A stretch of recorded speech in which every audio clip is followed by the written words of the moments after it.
Good afternoon, everybody. Welcome. This is BJ Maley, your international historian, chief history advisor to the executive board.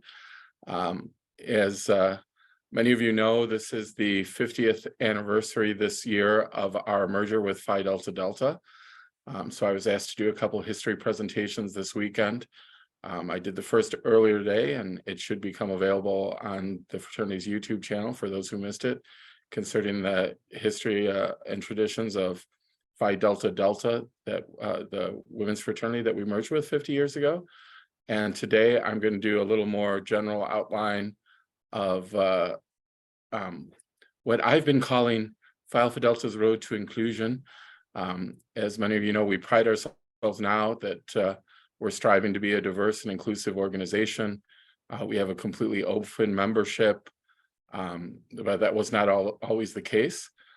So I think it's important to remember our history and realize that while there's still a lot of room for improvement, and we're still trying to make ourselves more inclusive every day, that we appreciate where we started from and the long evolution it took to move us in that right direction. So if any of you, as we speak, any of the live participants, as I speak about this, have any questions or comments or want to discuss something in more detail than I do, please feel free to interject. I might not have the answers to all your questions, but as historian, I keep a list of unanswered questions that I want to dig into further. So we'll do our best to find answers we don't have. So, in the beginning, that's how I sound all deep and profound. As many of you probably know, before Phi Alpha Delta, there was Lambda Epsilon, which was our predecessor fraternity. Like us, it was a law fraternity. They had some organizational problems, and at their third and final convention in South Haven, Michigan in 1902, they voted to dissolve Lambda Epsilon in favor of a new, as yet unnamed organization that would later become Phi Alpha Delta. On July 27th, 1902, the last day of that convention, the members, now without a fraternity, decided to map out the initial plans for what that new fraternity would be. And they prepared articles of organization, a picture of which are here. The original articles from 1902, by the way, are in my possession, because the original chapters were all in Chicago, and they've sort of been passed on by through the reins of some active PAD members here in the Chicago area.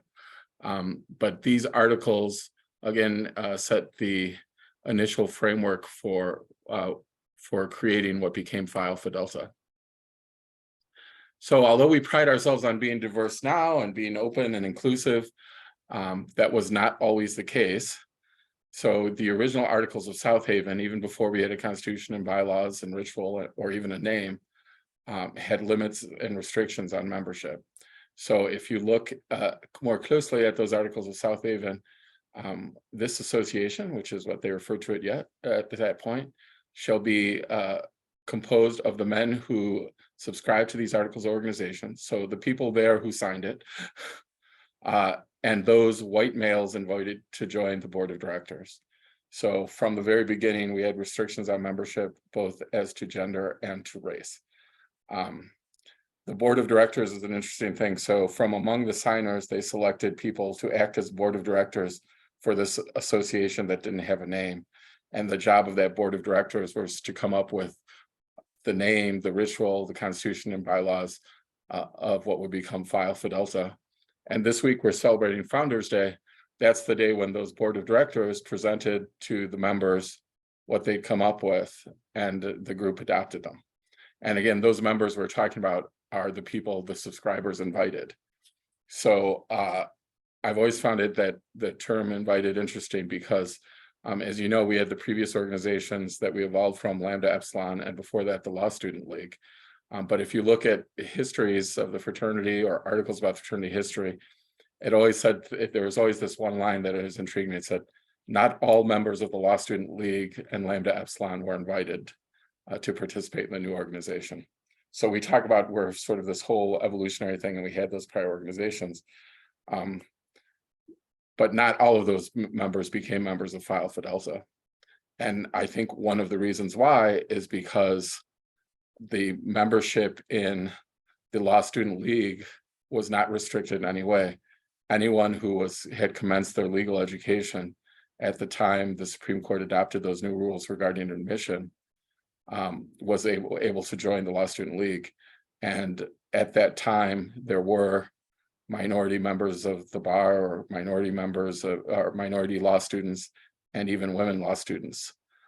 So I think that's why we see that language about being invited, and not all members of the prior organizations being invited. So now we go up to Founders Day, and this is actually a image of the minutes from that original meeting on Founders Day. And you see, so this is the meeting that we're celebrating still 120 years later on Founders Day. And that's the whole of the meeting. It basically says that the rules and rituals were adopted, and they adjourned until the following Saturday. So we can't see the actual Constitution that was adopted at the time. But since that time, the Constitution adopted those same restrictions on membership, that it was limited to Caucasian males. And that was incorporated in the Constitution, and those limits would be in place for decades to come. It would take almost 50 years to remove the racial restrictions, and another 20 years after that to remove the gender restrictions. BJ, do you know if it was a choice or if there's any laws that were in place at the time that made it they couldn't accept anybody at the time? I don't know that there were any laws that provided that. So no, that's a question I don't have the answer to. But my suspicion is it was a choice. They modeled and we see, like when I was talking about the similarities between the rules and rituals and stuff between Phi Delta Delta and Phi Alpha Delta at that other session, they were all modeling themselves after existing social organizations, social Greek societies, and that's just the way all the societies were then.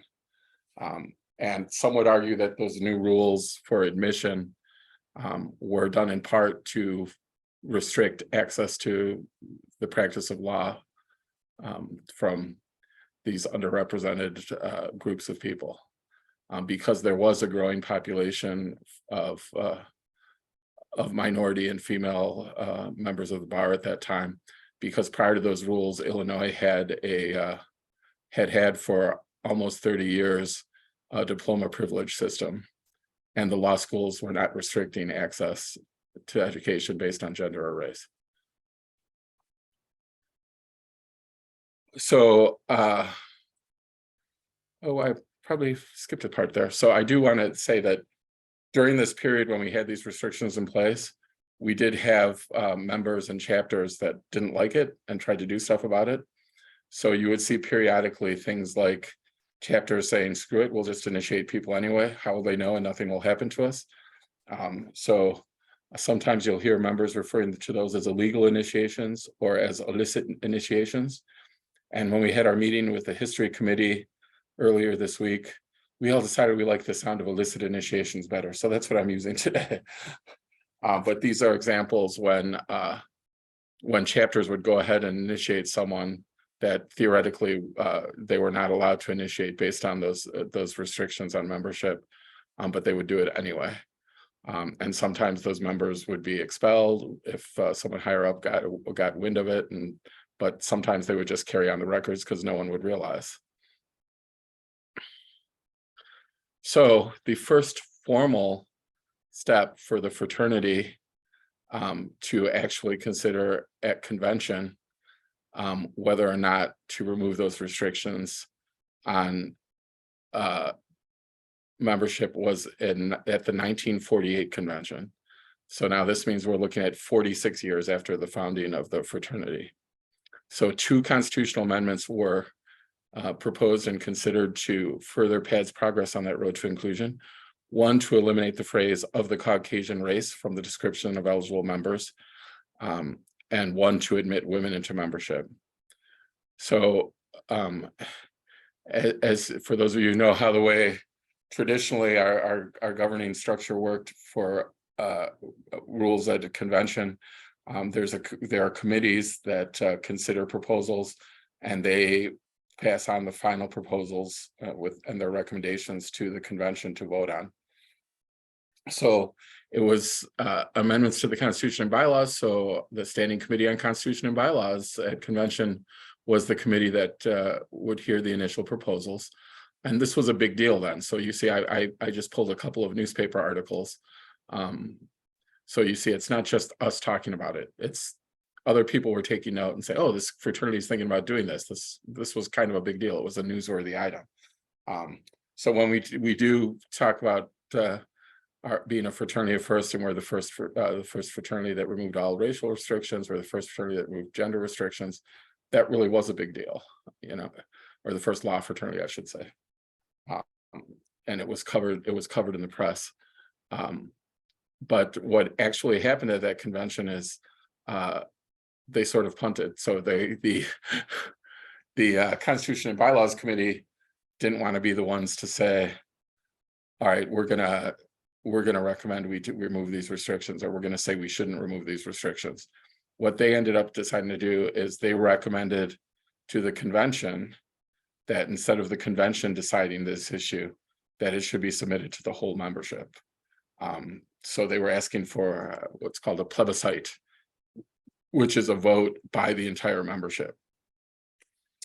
And there I pulled some information about that committee. So there were 12 members of the committee, and the majority report recommended the plebiscite, and that was signed by 8 of the members.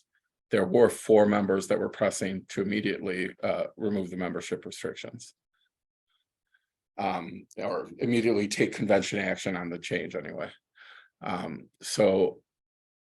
But the committee made the recommendation that it go to a plebiscite to the entire membership, and the convention adopted it.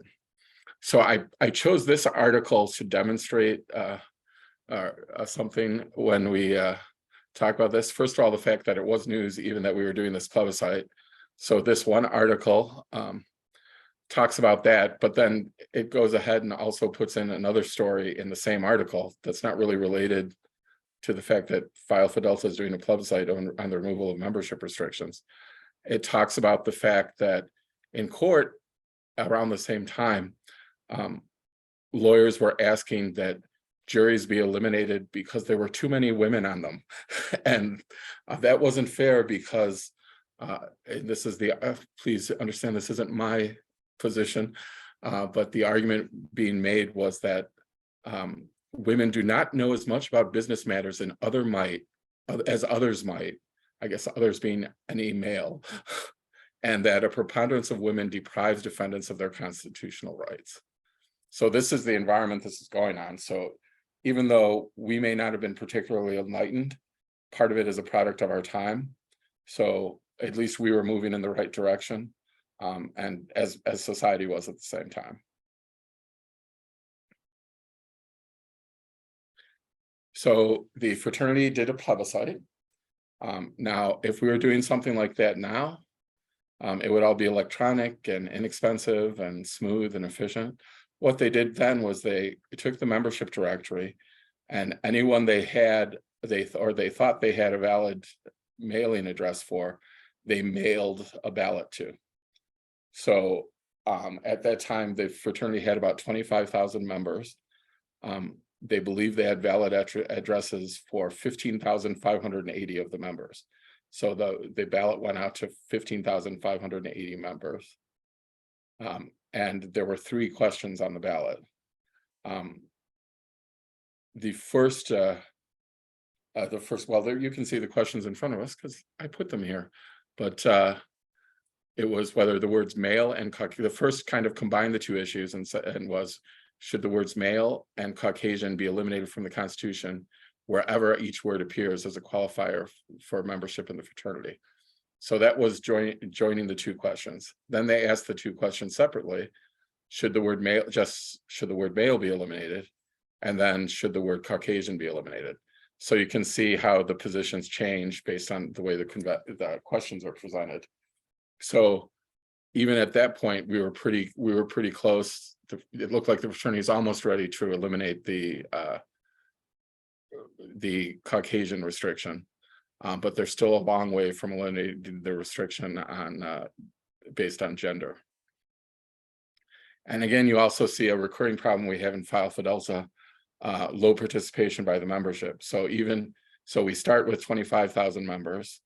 We're able to reach 15,580 of them.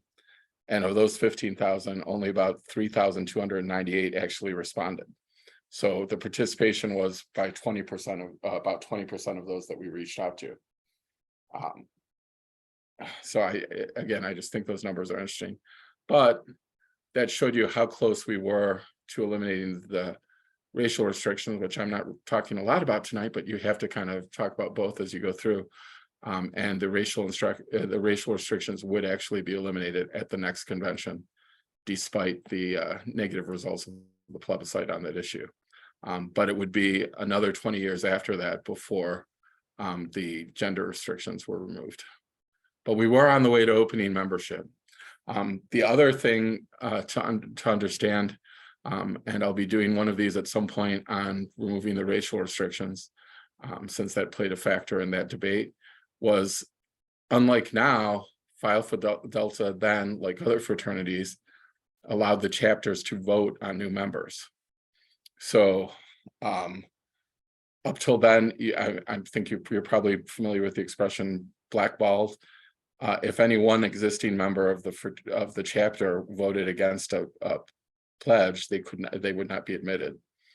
So we are also moving, as we went through these times, to eliminating that. So those are also things that were considered each convention. Although racial restrictions were eliminated in 1950, gender restrictions were not.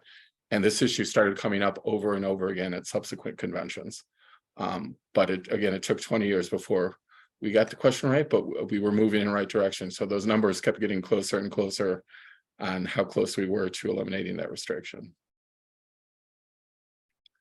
So finally, the board decides to take a concerted effort behind eliminating the restriction.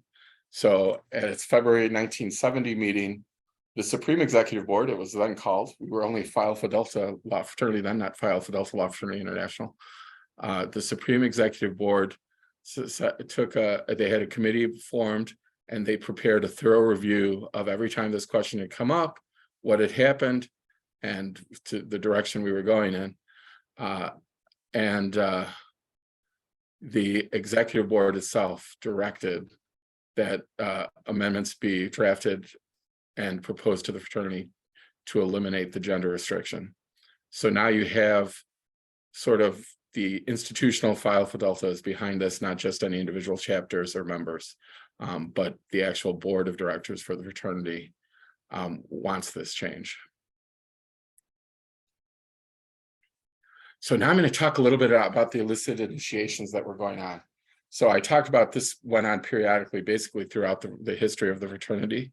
It was easier to get away with illicit initiations of minority members because the names may not indicate that they weren't Caucasian or other things, but there started to be a real spike in these illicit initiations of female members. Once it became known that it looks like we were close. So we have records of these illicit initiations taking place at multiple chapters, including Lusk chapter, Lawson chapter, O'Neill chapter, and Benson chapter and Murphy chapter. And I'm going to talk about a couple of these chapters real quick because I think they were actually, well, one was more interesting and one actually played a part in successfully getting the restriction lifted. And these chapters are the Benson and Murphy chapters. So Benson chapter is at Washburn and Murphy chapter is in Detroit. So at Benson chapter, we had this extraordinary sort of confluence of events because the female law students wanted to be part of Phi Alpha Delta, not for any reason general to Phi Alpha Delta as a whole, but because Alex Hotchkiss, whose name some of you may have heard, because I think the Topeka Alumni Chapter is named after him after his death. One of our outstanding officer awards is named the Alex Hotchkiss Award. He was a member of the Distinguished Service Chapter. Back then, he was just a member of the Supreme Executive Board. But Alex was a judge in this area. And one of the things he did as his service to the fraternity, because we didn't have the more organized bar prep courses at that time, he did a bar prep course himself that he taught just for members of Phi Alpha Delta who were preparing for the bar. And everyone knew that this course was so effective that if you took this course, you had a better chance of passing the bar. So the population of women students at the school wanted to be able to take this course. So they were looking at specifically at an opportunity that, because of the membership restrictions of Phi Alpha Delta, was offered only to men.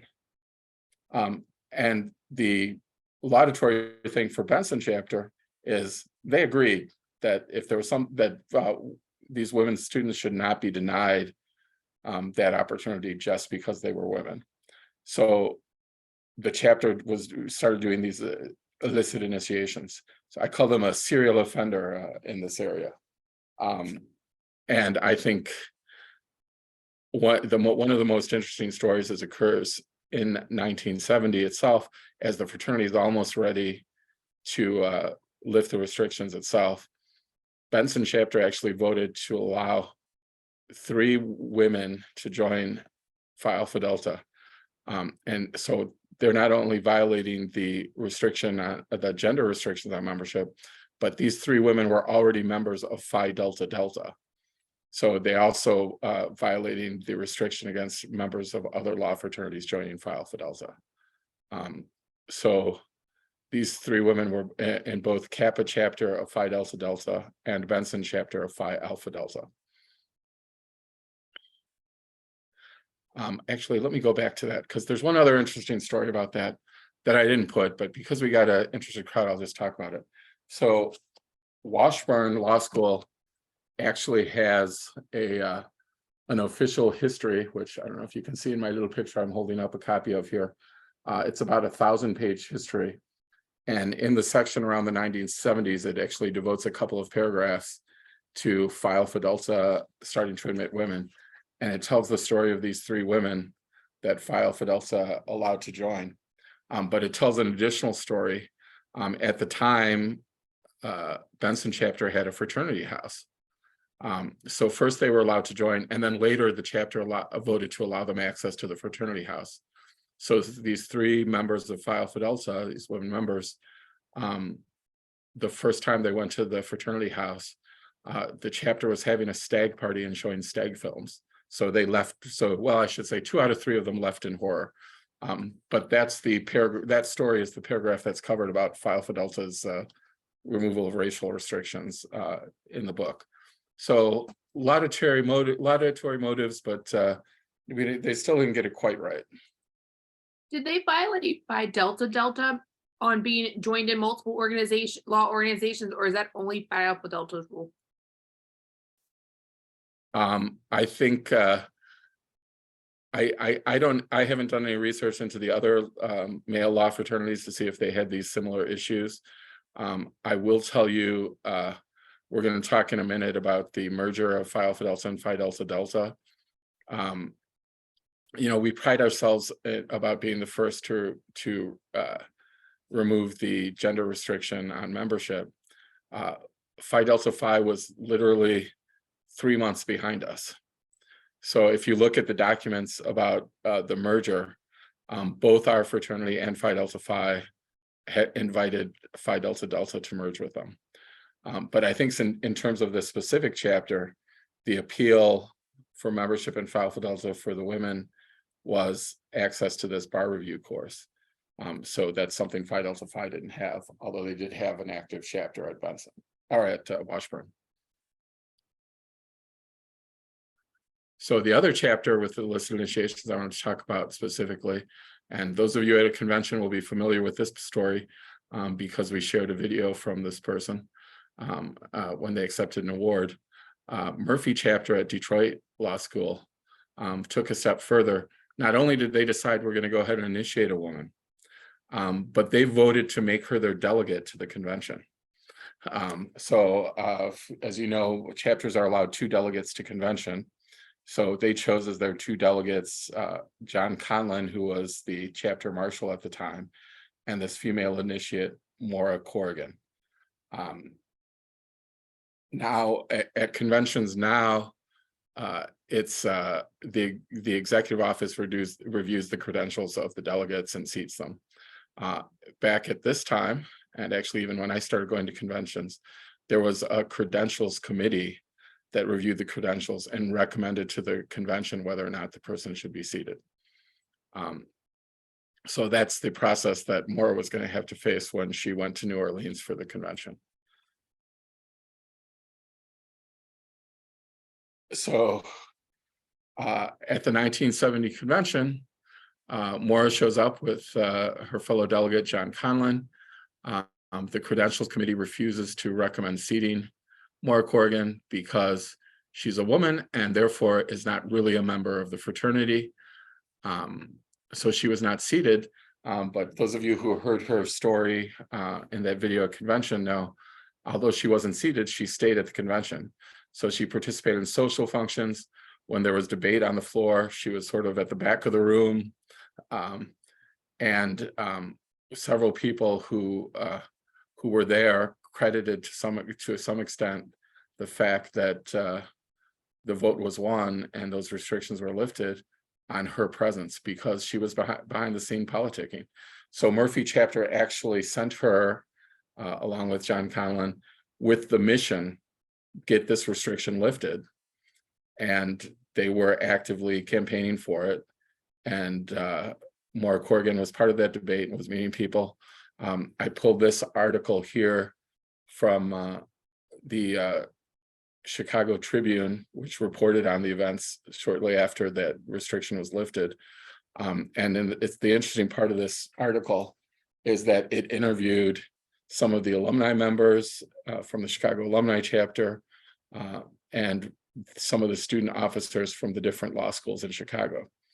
And it's a generational thing. So since I'm probably the oldest one on here, don't hold it against me. But a lot of the alumni members were upset about this. And the students were all like, well, if they're in the law school, why not? The part of the article I pulled to share here is part of the article that talks specifically about Maura Corrigan, our illicit initiate from Detroit. Anthony Fanone, who was Justice of Webster chapter, my chapter, Mighty Webster, told the reporter that this story about Maura Corrigan, and he said the fight to get women into PAD was well won. He explained that a girl from Detroit, Maura Corrigan, a sophomore in the University of Detroit Law School, they didn't say 1 L, 2 Ls, or 3 Ls at that time, was admitted to that school's PAD chapter and was sent to convention as a delegate. It was a little wild down there, and although she was not allowed to sit as a delegate, she got membership in the fraternity for women. So certainly the delegates who were there thought she played a major part. So I think what's cool about this is you have an organization of men, and it's a woman sort of leading the charge to get women admitted, and she succeeds. So on September 4th, 1970, in convention assembled in New Orleans, Phi Alpha Delta amended its constitution to remove gender restrictions on membership. And that vote carried by 80%. So it was a resounding victory. But here's the other thing that meant. The existing women's organizations were now going to be competing with Phi Alpha Delta for the women law students. We talked earlier today, for those of you who were there, when we talked about Phi Delta Delta, on how few women were enrolled in law schools at that time. How they had less opportunities. They had, it was harder for women to get into law school. It was harder for them to succeed in law school. And it was harder for them to find places in the profession once they graduated. So now, instead of a couple of women's organizations competing for these few women members, they were going to be competing with much larger, traditionally male organizations, specifically Phi Alpha Delta. So what does that mean for an organization like Phi Delta Delta? It means there's no particular advantage to the women members to join our fraternity, because they can join this larger fraternity with a larger network, more members, and potentially more assistance to their professional development. And that was part of the debate at convention in New Orleans. They knew that this would basically kill the women's societies. So from that same article in the Tribune, you see this. The admission of women into the Brotherhood is not the final goal of Phi Alpha Delta. They plan to preempt the legal sororities. So there was this motive not only to remove our restrictions, but as long as we do it, why don't we just absorb the existing women's organizations? Since there are considerably fewer women than men in law school, opening the fraternity to them might have the effect of killing off the legal sororities. So at convention in 1970, there was a resolution also adopted by the convention to invite any legal sororities or fraternities to merge with Phi Alpha Delta in one grand fraternity, was the word that was being thrown around at the time for a fraternity with both male and female members. Thank God they didn't pick it. I think that word sounds awful. So that set the stage for the merger with Phi Delta Delta, the merger that we're celebrating the anniversary of this year. So that invitation went out to Phi Delta Delta, and Phi Delta Delta, which has always faced challenges of finding enough members at their law schools and chapters because of the limited enrollment of women at that time, was immediately severely impacted by the fact that Phi Alpha Delta and a few months later Phi Delta Phi began accepting women members. So their initiations dropped completely. So in that first year from 1970 to 71, Phi Alpha Delta initiated about 300 female law students, and Phi Delta Delta's initiations dropped to only 35 students for the entire fraternity. So Phi Delta Delta basically, when they're looking at this invitation, and actually they were invited by both Phi Alpha Delta and Phi Delta Phi, when they looked at this initiation, what was happening to their initiations and sort of the impending collapse of their organization, they kind of really didn't have a choice. And that part of it, this whole story is a little sad for me, because since I've been digging into the history of Phi Delta Delta, I've become really impressed with the organization, the women that founded it, the women that made it grow, the women that sustained it, and all they did to advance women's position in the law. So this part of it makes me a little sad. Although it was good for Phi Alpha Delta, we kind of lost what that other organization was. And so hopefully, as we're celebrating this anniversary this year, we can correct that and sort of bring back that history and that celebration of what Phi Delta Delta was to its members and to women in the law in general.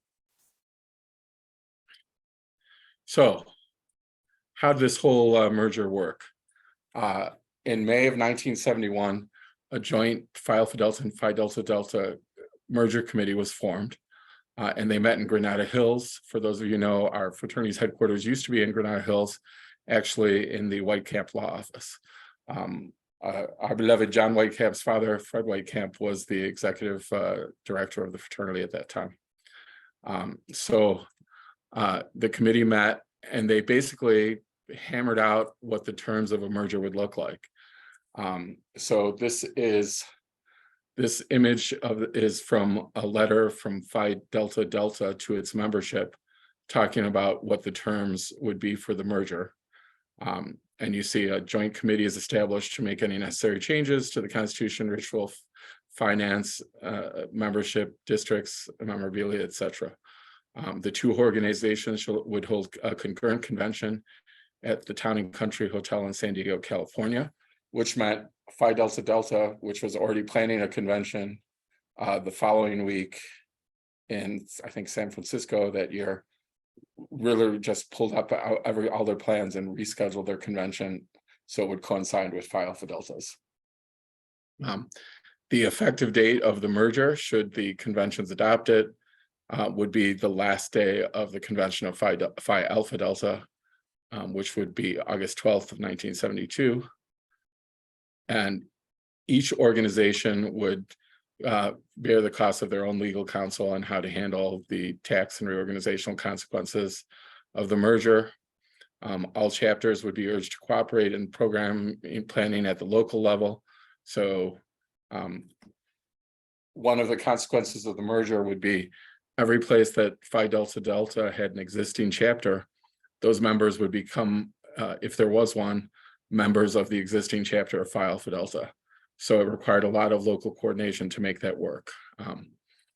There were actually also some places where there were existing Phi Delta Delta chapters that there weren't Phi Alpha Delta chapters. So that became interesting too. But basically, if the merger was accomplished, all the active and alumni chapters would automatically be merged into the existing chapters of Phi Alpha Delta, and the two organizations would become one organization. If there was a place where Phi Delta Delta had chapters and Phi Alpha Delta did not, that chapter would continue to exist as exactly as it had, but would now be a chapter of Phi Alpha Delta. So that groundwork was laid.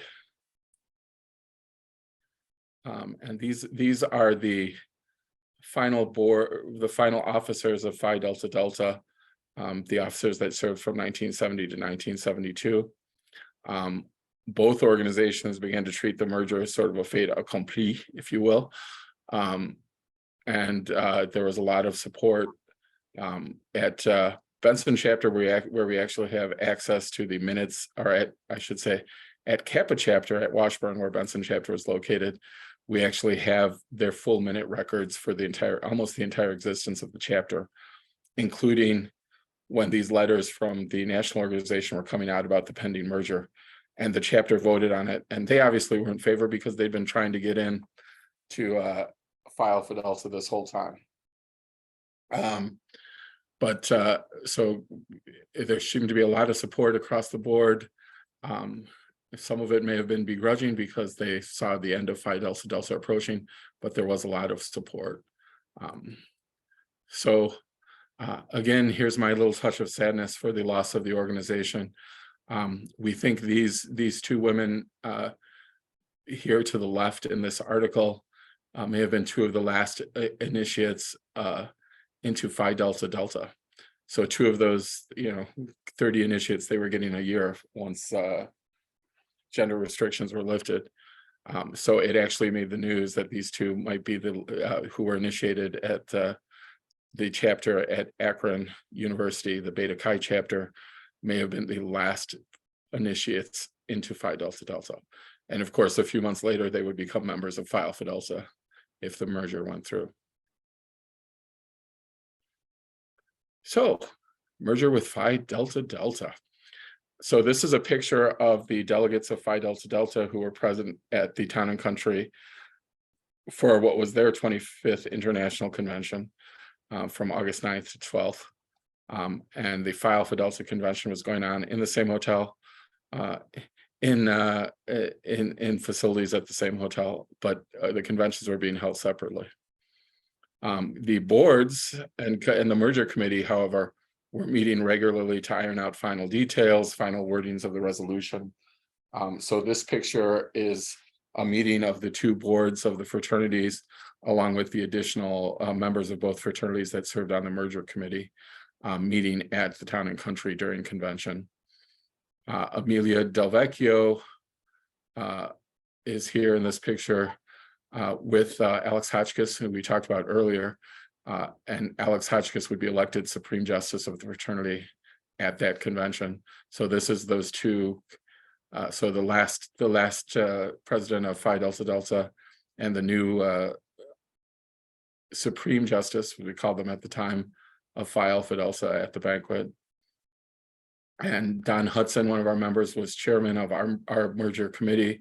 And here he is chatting with some of the members of the Phi Delta Delta merger committee, also at convention. So it looked like everything was going to go through. And of course it did. But as you know, Phi Alpha Delta really likes to argue about things. So I think some of the argument on the convention floor hurt some feelings of some of the Phi Delta Delta people. But I wanted to share this this poem that was written by 2 of the members of Phi Delta Delta about the merger. They do it from a point of view as if it was a marriage between the 2 organizations. So I'm horrible at poetry, but I'll try to read through it a little bit. So a year ago, in a month or 2, you asked if we would marry you. So they're doing the analogy as if this was a wedding. This was a marriage of convenience, not passion. So they're acknowledging we kind of had to do it. A prenuptial agreement was needed in a fashion. So this is the merger committee getting together, working out the details. You considered the marriage with a view to your kids, so the future members of Phi Alpha Delta. We to our elders, because they too bow their lids. This is some of the older members were reluctant because of the history of the organization, the preserve. It's not that they wouldn't agree, but rather indignantly, you didn't ask me. So there was some, why now? Why weren't you accepting women members all this time? But the terms were considered and broadcast by vote, hoping all your relatives would really take note. So basically the chapters were polled and seemed to be in favor. And having done what we thought was absolute best, we invited the families to meet in the West. We came with our dowry, 5,000 girls, our bank books, our banner, even our pearl. The families were housed on alternative floors, holding their meetings behind closed doors. So they're talking about the convention meetings. The ladies awaited a sign from the boys, having fully exhausted all feminine employees. The little old ladies asleep in their beds had visions of merger going round in their heads. When lo and behold, from above they did hear. So this is where they're hearing about the debate on the convention floor. Your young kids, after a quantum of beer, downgrading our dowry, our assets, our age, opposing the marriage with outspoken rage. And finally, they thought the marriage had merit and only had fears as to what they'd inherit. So there was concern about what obligations they'd inherit through the merger and all this kind of stuff. And I think there was a little resistance. The arguments being made were, we're going to get all these members anyway, because this organization is going to die. So why should we, honor all these conditions that have been worked out by the committees? We sat in the wings and patiently waited until all the furor was somewhat abated. Then came the day of the crucial decision, and youth came through with its usual precision. So the implication here is that the younger membership, which of course would be mostly students for Phi Alpha Delta, were what pushed the merger through. But to assert their will or get a laugh, they cut the ladies' vote exactly in half. So I think that's a reference to the fact that when the merged boards, part of the deal was 2 of the newly elected officers of Phi Delta Delta would get places on the Phi Alpha Delta executive board. So basically half their officers became officers of Phi Alpha Delta.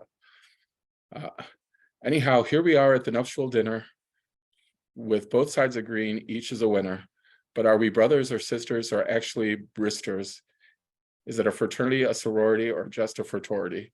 Whatever they were called, we gave all we own, plus the heartfelt blessing of our unified home. From the little old ladies who with sampler in hand, stitched while they rocked to Mickey Finband. I don't know who Mickey Finband is, but you see this comparison to a marriage of the 2 organizations, which I think is kind of interesting, that actually, by analogy, talks about what was going on with the debate and the 2 organizations joining. So I thought this was worth sharing. I hope you indulge me that I shared it. But this other interesting thing is when they're talking about what are we, what will we be called? Are we brothers? Are we sisters? Do we make up new terminology? As you know, Phi Alpha Delta kept the name fraternity, and in fact, Phi Delta Delta, which was a women's organization, was called a fraternity too. But if you look at some of the communication coming out of the merger committee, they actually initially were recommending that it became Phi Alpha Delta Law Society. So I love the fraternal aspect of Phi Alpha Delta, so I'm glad that didn't happen. And I think a lot of you have probably heard that it was actually debated at convention whether to call the women members brothers or sisters, and it was determined that we'll call them whatever they want. So some of our female members today like to be called brothers, some like to be called sisters, and we try to honor their wishes. So in 1972, this is the quote that from our ritual: Phi Delta Delta Law Fraternity, the leading law fraternity for women, was by joint resolution merged into Phi Alpha Delta, and 5,000 leading women judges, lawyers, educators, and law students became members of Phi Alpha Delta. So these two organizations, both with a long and proud history, became one organization, were married in 1972. I think it's kind of sad that for most of our members, this one sentence is what they know about Phi Delta Delta, because it was really an extraordinary organization for the advancement of women in the law. And their members were extraordinary people finding places in a profession that basically didn't want them. Their members were among the first women in many states to become judges, prosecuting attorneys, have government positions that were never held by women in the past. It really was an extraordinary organization of extraordinary women. So I hope in the future we do a better job of remembering them and what they accomplished and celebrating those accomplishments in that organization. And that's kind of one of the things we're trying to do this week as we celebrate our own history, is celebrate that portion of that history that we share with Phi Delta Delta, and the accomplishments of women in the fraternity, in our fraternity, and in the profession that's come since we lifted those gender restrictions and merged with Phi Delta Delta. So for those of you who are participating in or observing the virtual initiation later this week, you'll find the ceremony is a little special this time, and the people are doing it a little special because we have a theme of celebrating women in the fraternity. The initiation team will all be made up of some of our prominent female members and celebrate their accomplishments in the fraternity. And we'll have special recognition for our women and the women of Phi Delta Delta. And again, hopefully we'll do a better job at remembering them and celebrating them in the future. So, DJ, yes. sorry, question. Do we know with the merger, was there any pushback from any of the law schools about them merging and being allowed on campus? As far as I know, there was not. One of the things that you'll see is the schools were actually, for the most part, a little more progressive than our fraternity was. So although we didn't talk a lot about it today, part of the debate about the removal of the racial restrictions was the fact that there were a lot of law schools that were saying if we didn't remove the restrictions on the racial-based restrictions on membership, they wouldn't allow the chapters to remain active at their schools. So I think in general, the schools were a little more progressive. And again, we were looking at schools that already had chapters of both organizations in terms of the merger of those organizations.